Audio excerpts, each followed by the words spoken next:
നീ എന്തിനാ ആ തോട്ടത്തിലെ പണിയും കളഞ്ഞ് ഇങ്ങ് പോന്നത്? ഒന്നുമല്ലെങ്കിൽ ഇതിലും ഭേദമല്ലേ അത്. ഒരു പെണ്ണുകേസാ.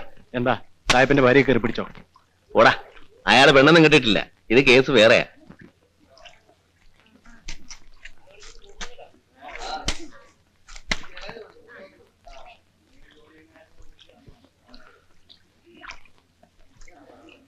എന്റെ മണിപ്പേഴ്സിനകത്ത് ഒരു പഴയ കുറ്റിക്കാരുടെ ഫോട്ടോ ഉണ്ടായിരുന്നു. അതൊരു ദിവസം ഗതികേറി സാഹിബിന്റെ കയ്യിൽ ചെന്ന് പെട്ടു.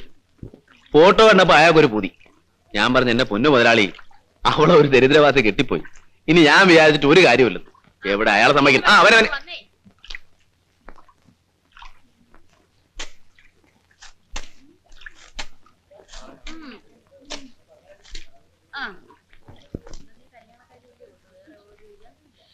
ഗതി കെട്ടപ്പോ ഞാൻ പറഞ്ഞു, വഴിച്ചെലവിന് ഒരു 5000 രൂപ തരാമെങ്കിൽ അവളെ പൊക്കാമെന്ന്. അയാൾ തരികല്ലെന്നാ ഞാൻ ഓർത്തത്. പക്ഷെ തന്നു. പിന്നെ പോരാടിക്കാൻ നോക്കൂ, ഞാൻ ഇനി പോന്നു. ഇനിയിപ്പോ അങ്ങോട്ട് തിരിച്ചു ചെല്ലണമെങ്കിൽ 5000 രൂപ വേണം, അല്ലെങ്കിൽ അവളെ പൊക്കണം. നീ എന്താണ് കൊച്ചു ഓടി ഓടി വരുന്നേ? പിടി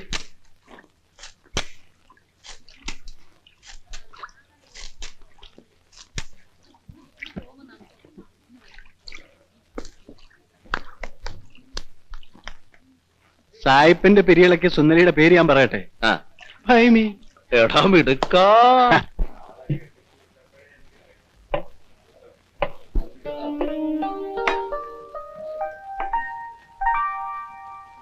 ഫൈമി, കരിമീനുണ്ടോ?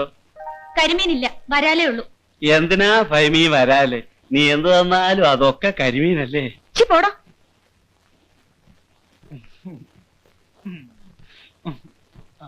കെട്ടിയതാണെന്നും പറഞ്ഞിരുന്നു, ഞാൻ കേട്ടില്ലേ? അവൻ ചുമ്മാ തമാശ പറഞ്ഞല്ലേ ഫൈമി, നീ അതൊന്നും കാര്യമാക്കണ്ട.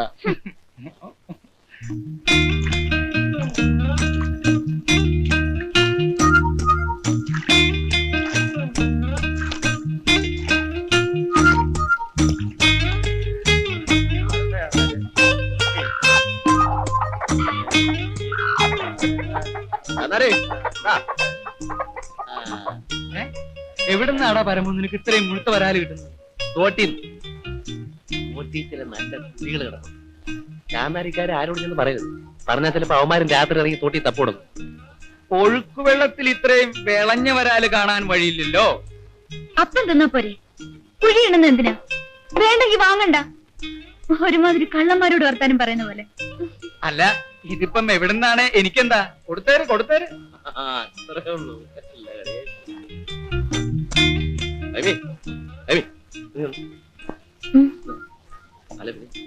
നമുക്കൊന്ന് കാണണ്ടേ? പിന്നെ അണയുടെ അണയുടെ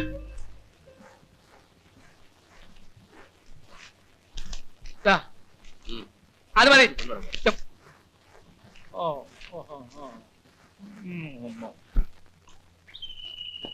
വെറുതെ അല്ലടാ ഇവനെ ഇവിടുന്ന് സായിപ്പന്മാര് പൊക്കിക്കൊണ്ട് പോകുന്നേ. കഞ്ചാവിന്റെ സുഖം അതൊന്ന് വേറെ തന്നെയാ. എടാ, അത് പൊളിഞ്ഞു വെക്കടാ, അതിന്റെ ഗ്യാസ് പോകും. കഞ്ചാവിന്റെ വില എന്താന്ന് നിനക്കറിയോ? കഞ്ചാവ് വലിക്കാൻ നിനക്ക് വേണ്ടെങ്കിൽ വേണ്ട, എനിക്കെങ്കിലും ആ തോട്ടത്തിൽ ഒരു ജോലി വാങ്ങിച്ചതാ. നിനക്ക് ചങ്കുറപ്പുണ്ടോ?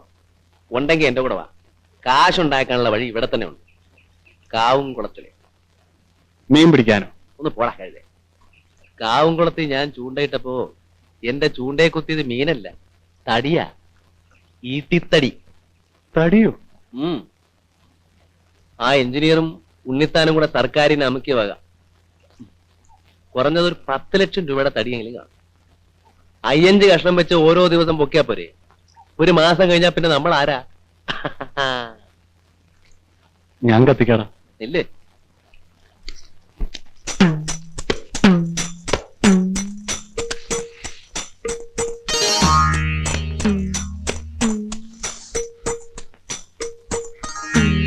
കൊടുക്കും. മിന്നിക്കണേ.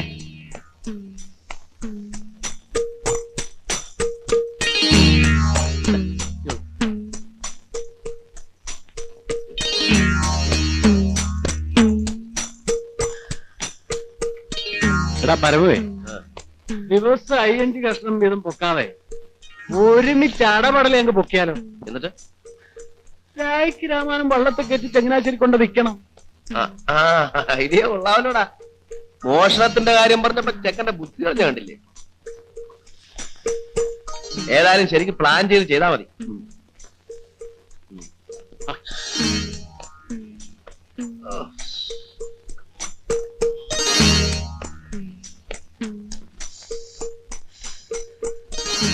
അഞ്ച് നിനക്ക് 5 എനിക്ക് ലക്ഷം.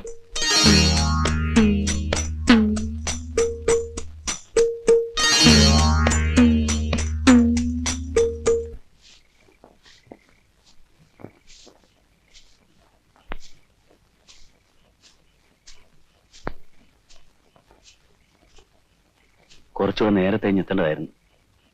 ഇനി സാധനം എടുത്ത് ചങ്ങനാശ്ശേരി ചെല്ലുമ്പോൾ നേരം വെളുക്കും.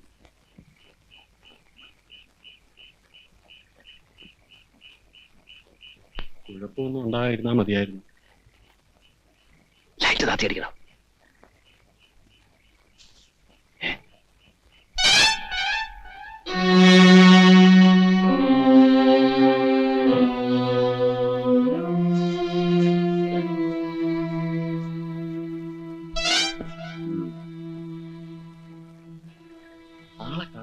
ഇപ്പൊ വരും. വറിയത് പോയിട്ടുണ്ട്. ഏതായാലും ഇതങ്ങ് പിടിപ്പീര്.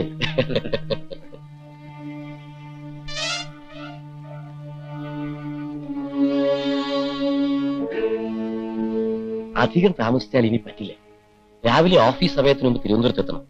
സെക്രട്ടറിയുടെ വീതം കൊടുക്കണ്ടേ? സെക്രട്ടറിയുടെ വീതവും ആ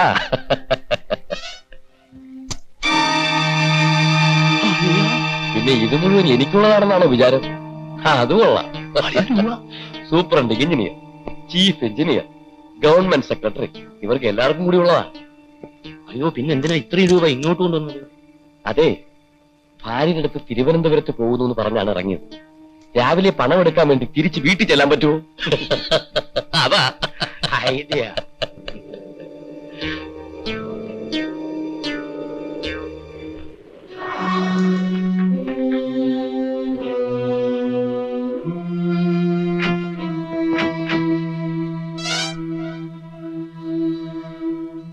എന്റെ പൊന്നു പറയതേ, നേരം വെളുക്കുന്നതിന് മുമ്പ് ഭൈമിയെ വീട്ടിലെത്തിക്കണം.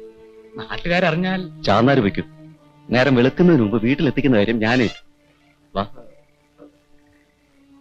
വാ പോകാം.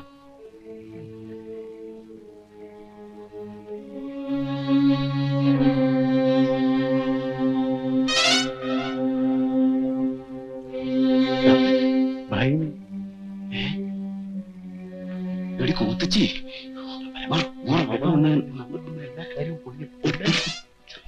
പിന്നെ എന്താ ഇത്ര താമസിച്ചത്? ആ വാ വാ. ഇതിനൊക്കെയാ സാറേ യോഗം എന്ന് പറയുന്നു.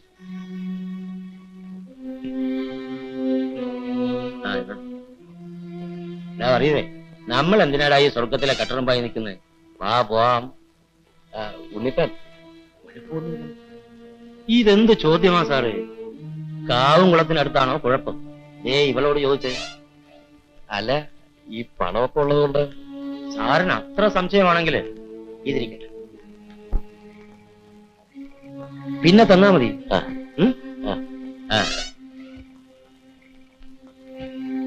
അതിരാവിലെ വറിയത് വന്ന് ഇവളെ കൂട്ടിക്കൊണ്ട് പോയിക്കോളൂ. അപ്പൊ പറഞ്ഞതുപോലെ ഞാൻ തിരുവനന്തപുരത്ത് പോയി വന്നിട്ട് വിളിക്കാം. ഓക്കെ. അതിനി നമ്മുടെ സ്വന്തം ആളാ. Good night. എന്താ പേര്? ഭൈമി. നല്ല പേര്. വാ.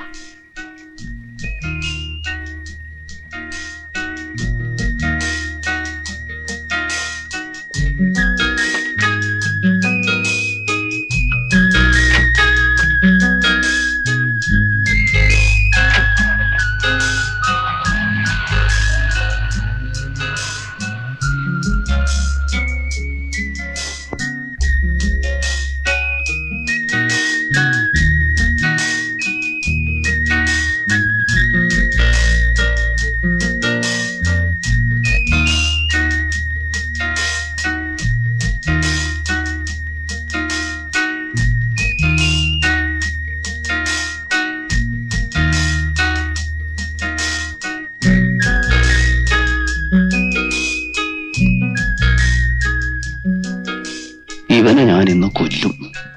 ഒരു വെടിക്ക് 2 പക്ഷി. നീ കണ്ടില്ലേടാ അവന്റെ പെട്ടി നിറച്ച് പണം. പക്ഷെ തോക്ക് അതൊന്നും സാരമില്ല, അവന്റെ കാര്യം ഞാനേറ്റ്. അവളെ പേടിച്ചാൽ വിളിക്കാൻ നീ നോക്കണം. അത് ഞാൻ അനവാ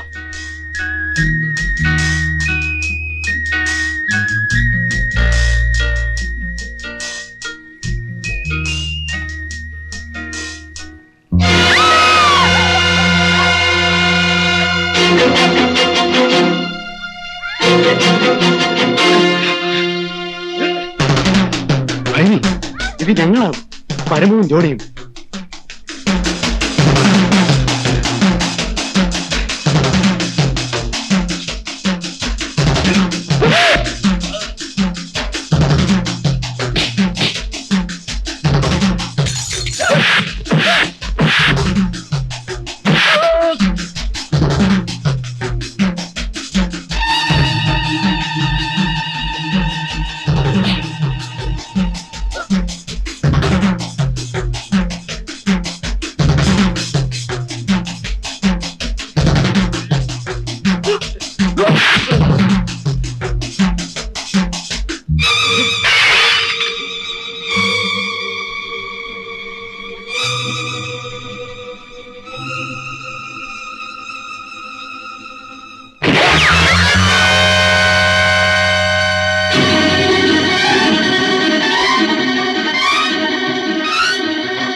പരമു,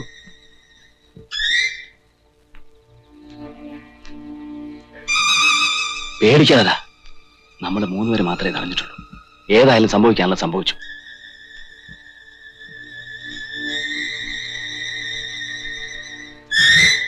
ഇത് ഉണ്ണിത്താന്റെ തോക്കാണ്. ഈ ശവം നമുക്ക് ഉണ്ണിത്താനെ കൊണ്ട് തീറ്റിക്കണം.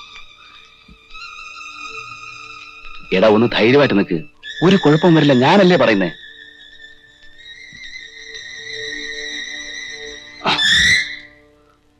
ചുരുങ്ങിയതൊരു 10 ലക്ഷം രൂപയെങ്കിലും വരും.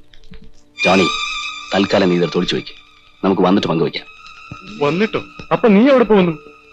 ഞാൻ ഇവളെ കൊണ്ട് തോട്ടത്തിലേക്ക് പോവുക. ഇയാളുടെ ഫിയറ്റ് കാറ് ഞാൻ കൊണ്ടുപോകും.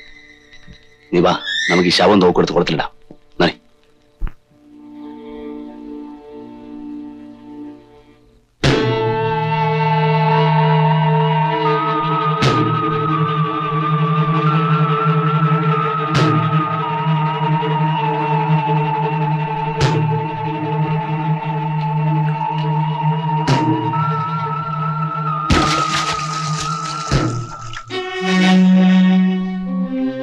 ഞാൻ പോയിട്ടോട്ടെ. പരമു, നീ എങ്ങനെ പോയാൽ പോലീസും അന്വേഷണവും ഒക്കെ വരുമ്പോ ഞാൻ എന്ത് ചെയ്യും? വേണ്ട, ഞാനും കൂടെ പോരാ. ഒരു ചുക്കും വരില്ല. പോണ വഴിക്ക് ഞാൻ എവിടെന്നെങ്കിലും പോലീസിന് ഫോൺ ചെയ്ത് പറഞ്ഞോളാം, ഉണ്ണിത്താനാണ് എഞ്ചിനീയറെ കൊന്നതെന്ന്. അന്വേഷണത്തിനും മറ്റും വരുമ്പോ നീ ഒന്നും അറിയാത്ത പോലെ നിന്നോളാം. പിന്നൊരു കാര്യം, നമ്മള് 3 പേരല്ലാതെ 4മതൊരാൾ ഇത് അറിയാൻ ഇടയായാൽ ഇല്ല. എന്നാ വയ്ക്കൂ. ജോണി, എന്റെ വീട്ടിൽ കൂടി ഒരു കണ്ണ് വേണം. ഇതിൽ കുറച്ച് കാശ് എന്റെ അച്ഛന് കൊടുക്കണം. പതുക്കെ മതി. ശരി. നഗർ അതെ.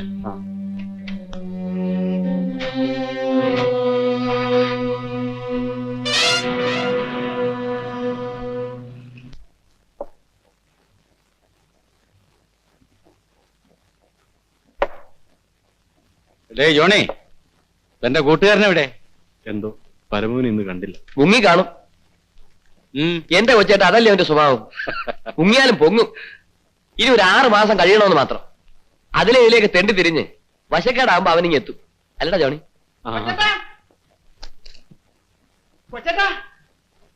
എന്താടാ? ഉണ്ണിത്താന്റെ വീട് കയറി പോലീസ് എഞ്ചിനീയറെ കാണാനില്ലെന്ന്. നമുക്ക് അവിടെ വരെ ഒന്ന് പോയാലോ? വാ.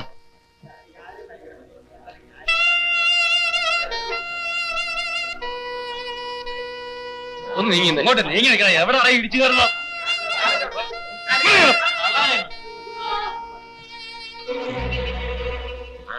കമ്പിയും സിമെന്റും ഒക്കെ ഞാൻ വെട്ടിച്ചതാ. സമ്മതിച്ചു. അത് ഞാൻ കോടതി പറഞ്ഞോളാം.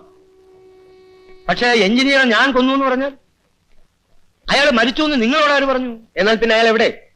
എനിക്കെങ്ങനെ അറിയാം? ഇന്നലെ വൈകിട്ട് അയാളെ ഞാൻ ബാറിൽ വെച്ച് കണ്ടു എന്ന് പറഞ്ഞാൽ ശരിയാ. ഈ 2 പെഗ് അടിച്ച് ഞങ്ങൾ പിരിഞ്ഞു. പിന്നെ ഇന്ന് രാവിലെ നിങ്ങൾ വന്ന് പറയുമ്പോഴാ അയാൾ മരിച്ചു എന്ന് ഞാൻ അറിയുന്നത്. മരിച്ചെങ്കിൽ തന്നെ ശവം എവിടെ? അത് തന്നെയാണ് ഞങ്ങൾക്ക് പറയേണ്ടത്. ശവം എവിടെ? ചേട്ടാ, ഇത് നല്ല കാര്യമായല്ലോ. ഈ നാട്ടിലെ ശവങ്ങളുടെയൊക്കെ കണക്ക് എന്റെ കയ്യിലാ. നിർത്തുന്ന പ്രശ്നം. സർക്കാരിന്റെ സ്റ്റോറിലെ കമ്പിയുടെയും സിമെന്റിന്റെയും കണക്ക് തന്റെ കയ്യിൽ എങ്ങനെ വന്നു? നോക്കൂ മിസ്റ്റർ ഉണ്ണിത്താൻ, താൻ സത്യം പറഞ്ഞില്ലെങ്കിലും ഞാനത് കണ്ടുപിടിക്കും. പക്ഷെ അത് നിങ്ങൾക്ക് ബുദ്ധിമുട്ടായിരിക്കും. ആസ്മ പിടിച്ച് നാശമായ ഈ നെഞ്ചത്ത് എന്നെ കൊണ്ട് മഹാഭാവം ചെയ്യിക്കരുത്. ജോണി, നമുക്ക് കുളത്തുകരയിലേക്ക് പോവാം. അവിടെ ആൾക്കൂട്ടം. നീ അങ്ങോട്ട് വെക്കും, ഞാനിവിടെ നിൽക്കാം. ശരി. മുങ്ങൽ വിദഗ്ധർ വന്നിട്ടുണ്ടോ? വന്നിട്ടുണ്ട്. വിളിക്ക്. മുങ്ങലുകാരെല്ലാം വരും. ഇറങ്ങി നോക്കാം. വേഗമാട്ടെ.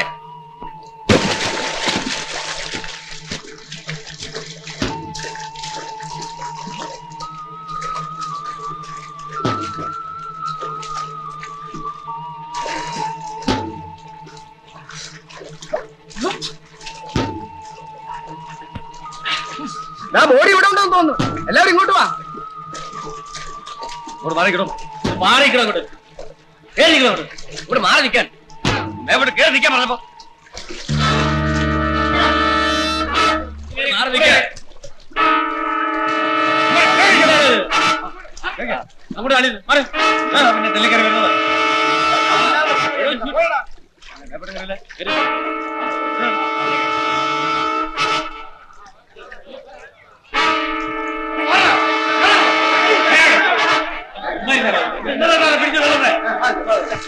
സാർ തോക്കം കിട്ടി.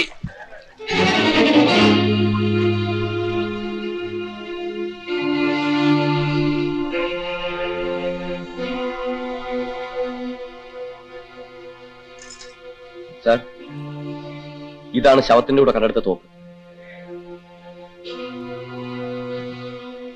ബോഡി പോസ്റ്റ്മോർട്ടത്തിന് അയച്ചേക്കും. Yes sir.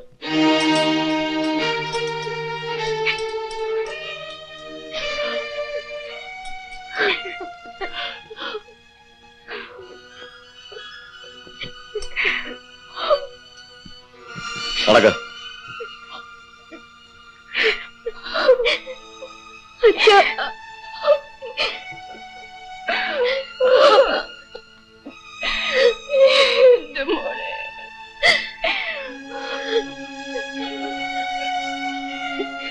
ഇപ്പൊ എല്ലാവർക്കും തൃപ്തിയായില്ലേ?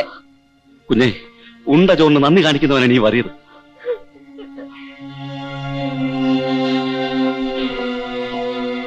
ആദ്യത്തെ കയറ്റം.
Shh.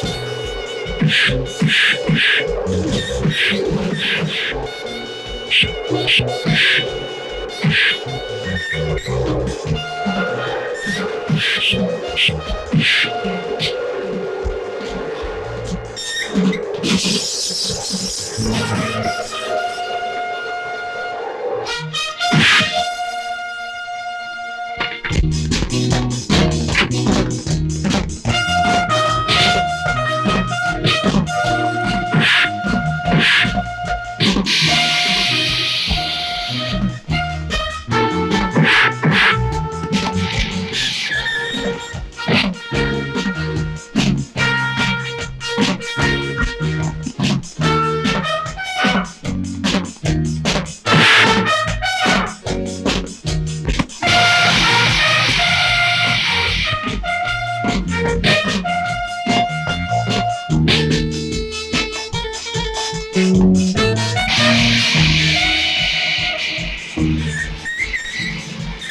ദേവരാജൻ, നിങ്ങൾ ഇവരെ കൊണ്ടുപോയിക്കോളൂ.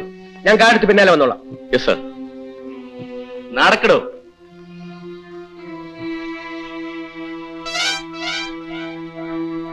Well done my boy. എന്താണ് എന്റെ പേര്? ജോണി.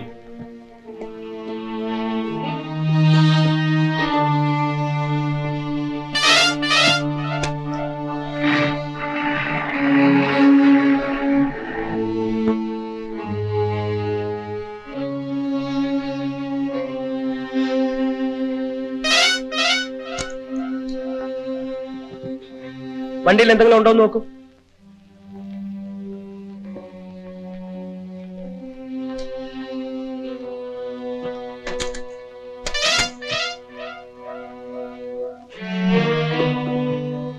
സാർ, ഇതിനകത്തൊരു പെട്ടി. പെട്ടിയോ?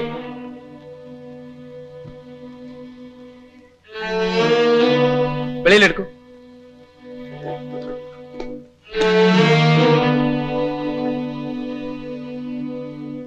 ഇവിടെ വെക്ക്.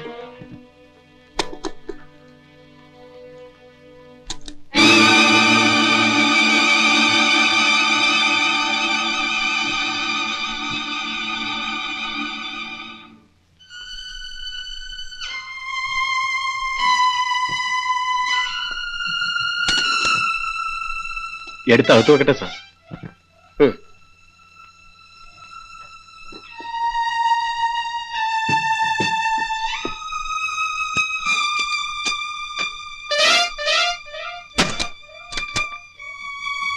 നിന്നെ എനിക്ക് വിശ്വസിക്കാമോ?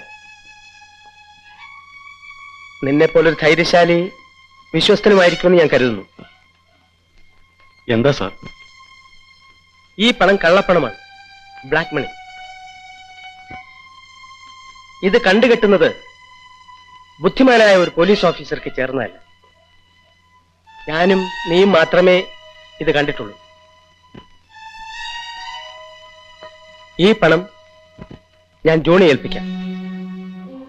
അടുത്ത ശനിയാഴ്ച പണവുമായി നീ എന്റെ വീട്ടിൽ വരണം. ധൈര്യമുണ്ടോ? ഞാൻ ചെയ്യാം സാർ. ഗുഡ്. നിനക്ക് മാന്യമായ ഒരു വിഹിതം ഞാൻ തരും. ആരെങ്കിലും വരുന്നതിന് മുമ്പ് ഇതിവിടെ നിന്ന് മാറ്റണം.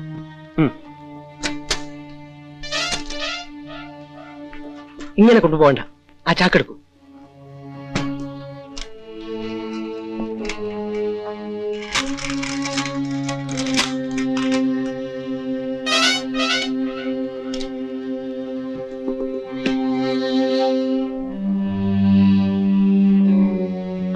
നിന്റെ വീട് ഇവിടെ അടുത്താണ് സാർ. ശരി, പൊയ്ക്കൊള്ളൂ. ശരി സാർ. അവിടെ എവിടെയെങ്കിലും മറിഞ്ഞിരുന്നിട്ട് അല്പം ഇരട്ടിയിട്ട് പോയാൽ മതി. ശരി സാർ. നിൽക്കൂ.